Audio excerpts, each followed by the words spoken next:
were told he'd referred to Jews as alien and hostile. In fact, that he was therefore an anti-Semite. The way they do these Munk debates is there are two people on each side of this. The woman who was on the same side of Douglas Murray, I've never heard of her before this, and I absolutely would love to sit down with her. Her name is Natasha Hausdorff. Apparently she's not on Twitter, God bless her. And here she is just absolutely annihilating Mehdi Hasan. And for the purposes of this show, we'll call him Mehdi Hamas. In 1917, over 100 years ago, Arthur Balfour, the British Foreign Secretary, a card-carrying anti-Semite, a man who had denounced the evils of Jewish immigration into the UK, a man who referred to Jews as an alien and hostile people, he issued his Balfour Declaration.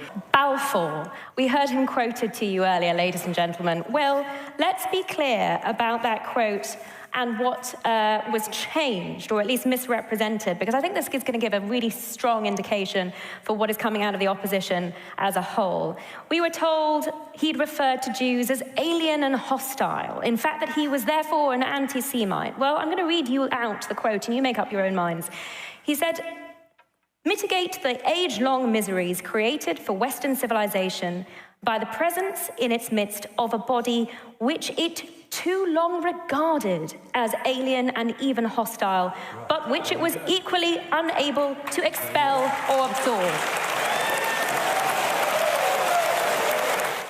Okay, this is getting a little into the minutiae of the history of the Middle East, but it is worth noting because, of course, the Balfour Declaration, there was the British Empire, and the Balfour Declaration set aside land for the Jews. There were no people known as the Palestinians at that time. They were just Arabs that lived there in the British Mandate of Palestine.